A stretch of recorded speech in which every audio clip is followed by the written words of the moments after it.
All right, so we're going to be looking at part 6 of Mao's consolidation of power from 49 to 55. This is the last section that we're looking at. The next section that we will be looking at is the policies more in detail, specifically looking at the famine and policies that have to do with women and religion and culture and things like that, and education as well. But this is part 3 more specifically with ending the consolidation of the Cultural Revolution.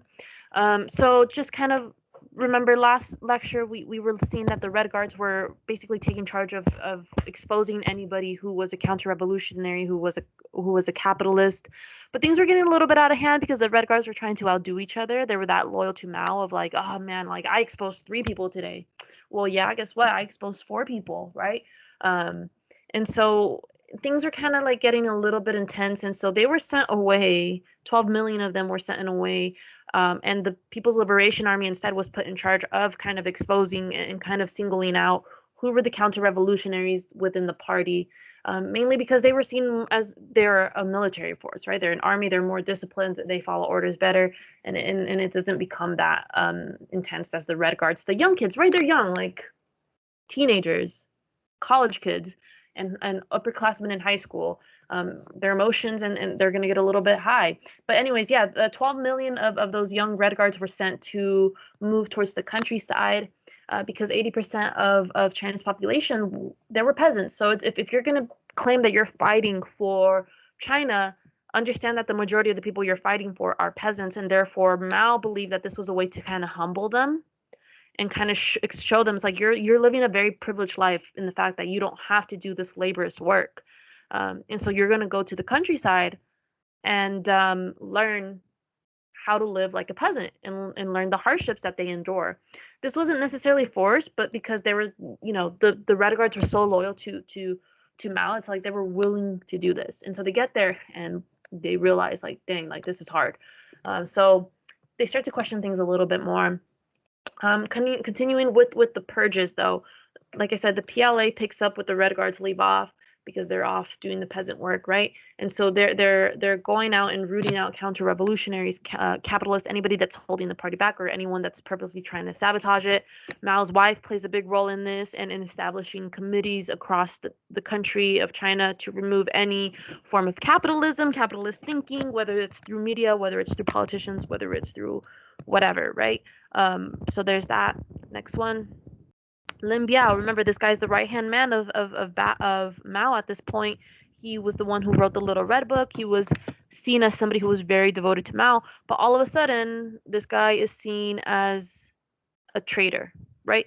And so Mao, what the book says is that Mao, he starts to question who would be in charge after he leaves this earth, right? And he starts to get a little bit influence of Lin. So the book spells it 2 different ways, but Lin Bao's influence.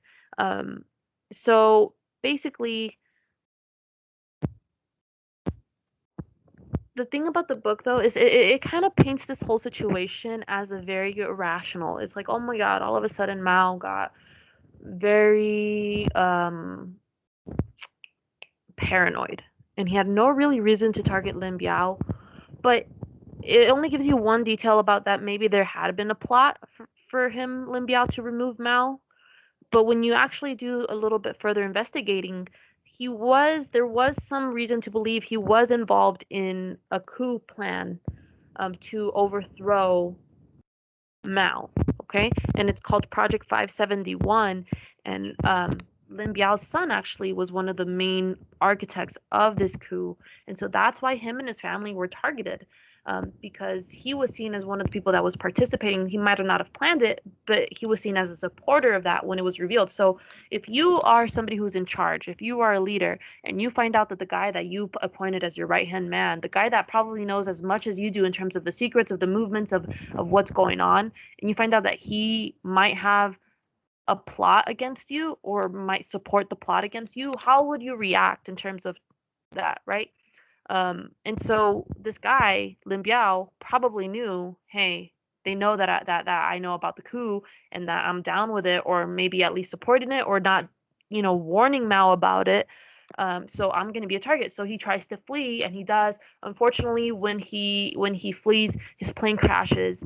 and everybody on board is killed. But among his belongings, what was found was a copy of that Project 571, which was the draft to the coup, um, in in in in what would lead to the coup against Mao. Sorry, I'm like stuttering in my head. So his death was not reported, mainly because it was a mainly because again he was seen as the right hand man of Mao, and he was seen as the guy that would take over once Mao passes, right? So they were being very careful with what they wanted to put out. They didn't want to be like, yeah, like he just randomly died because he was fleeing to the Soviet Union, because that would, and they didn't want to say like, yeah, he died because he was trying to, you know, do a coup against Mao, right? That would probably cause a lot of chaos, and I think they needed to get their facts straight before they did that. But once all of these things are being uncovered, they let it be known like, yeah, he was a traitor, he was a spy against the country. I'm not sure he was spying who he was spying for, but and again they circulated the fact that Project 571 was out there and he was a supporter of it. But that happened. Next one, the Tiananmen Square incident. Another individual that ends up passing out of lung cancer is another right hand man of Mao. I think he pronounces Zhou. And so there was a memorial dedicated to him, but there was a lot of rightist agitators in the memorial that were kind of trying to stir up some drama within the square, and that turns into a little bit of a chaotic moment where people start to fight, and there's just confrontation in that moment. So the people, like I said, that were blamed for this were the rightist agitators who were trying to destabilize the country, and Deng Xiaoping was dismissed as and seen as responsible because he is seen as a moderate, if you remember correctly. So Deng, nothing happens to him. He just kind of like leaves and it's like, all right, well, you know what? Call me when you guys need me again. I'm just gonna go. And so that's what he does. Eventually, like I told you guys in the last lecture, just because you're being dismissed and your party is like you have beef with your party at that moment and there's tension, that doesn't mean that you're being executed or like shunned forever or something like that. Like I said, Deng Xiaoping, he ends up becoming the leader of China eventually, not through a coup, not through a murder or anything like that. He's just appointed the leader eventually. And the current, like I said, Xi Jinping, the current president of China, is his dad was one of those people who was labeled as a rightist as well.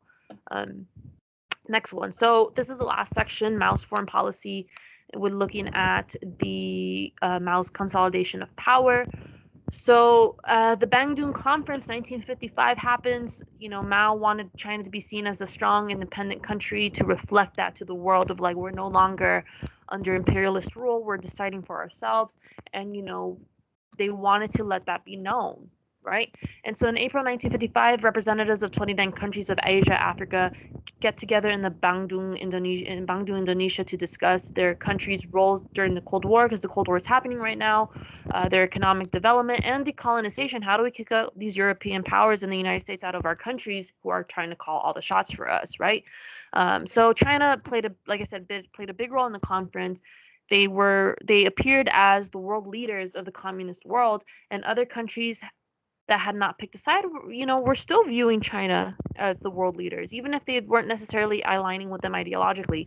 A little Easter egg, which is not even an Easter egg, there's this year right there, sitting right next to China.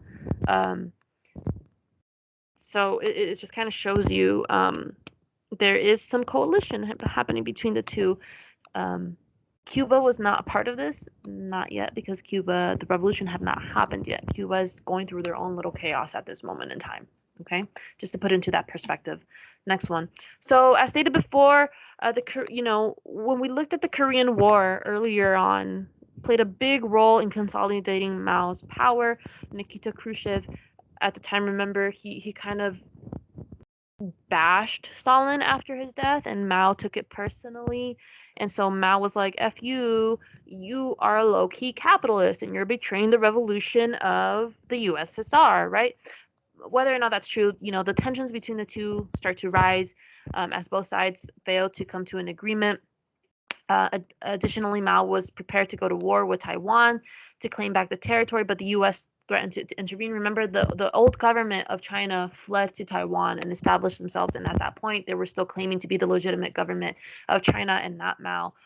But Mao couldn't really do anything about Taiwan because, like I said, the U.S. was like, if you go into Taiwan, we're gonna stop you. Why? Because the U.S. wants that old government back and doesn't want it threatened. Both countries took the opportunity to humiliate one another on the world stage. The USSR humiliating Mao, Khrushchev humiliating Mao, and Mao humiliating each other, because both of them wanted to be seen as the world leaders at the time. Okay, so they wanted to be seen as the world leaders of the communist revolution. Khrushchev wanted to be that, but Mao also wanted to be that. So Mao kicks out all Soviet government officials that kind of worked with the Soviet Union. China produced its first hydrogen bomb in 1964, which alarmed the USSR because part of the reason why I believe that it alarmed them is because there's this tension with the United States already regarding bombs. And so the addition of China having one, it just kind of changes things and might cause a lot more tension between the USSR and the United States. That's at least my interpretation. I don't really necessarily believe that they believe that China was going to bomb them. Okay. So this is that idea of this could just jeopardize US Soviet's relations between the two at the time. We'll go over that next semester when we go into the Cold War. The tensest moment, though, was when there was the Sino-Russian border war that sparked. There was a dispute between where the border ended and started between China and Russia. Okay, the tension between both sides really lasted all the way through Mao until he died in 1976. His successor, Deng Xiaoping, was a lot more tolerant of the USSR and the West as well. We're almost done. So relationships with the U.S., just to kind of look at that, China anti-American feelings grew during the Korean War. As we looked at that, we know what that looked like. We know how China felt about the U.S. intervention in there. So there was, and the U.S. on the other hand had a lot of anti-Chinese feelings when the CCP, the Chinese Communist Party, came into power in 1949. And again, that was sparked again during the Vietnam War when China took the side of the communist side in Vietnam, while the United States was taking the capitalist side in Vietnam, right? And so all of that is happening.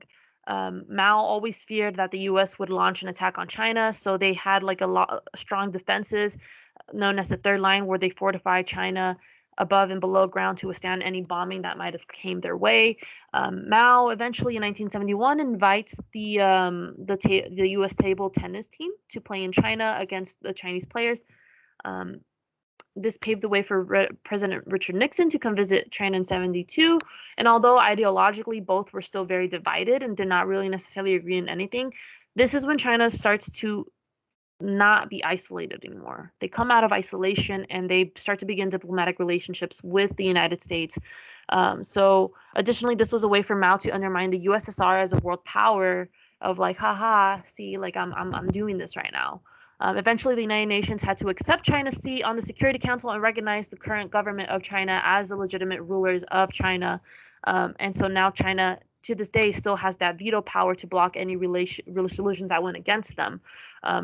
So they are a powerhouse in the UN. I mean, for God's sakes, they represent a quarter of the population in some, I think that's the statistic as of right now. Or at least a big chunk of the population is represented by China, of the world population. So relationships with other nations, China's relationship with India was at least mutual in agreements with the border, but tensions start to spark in terms of like where the border ends in some places and ends in 1962.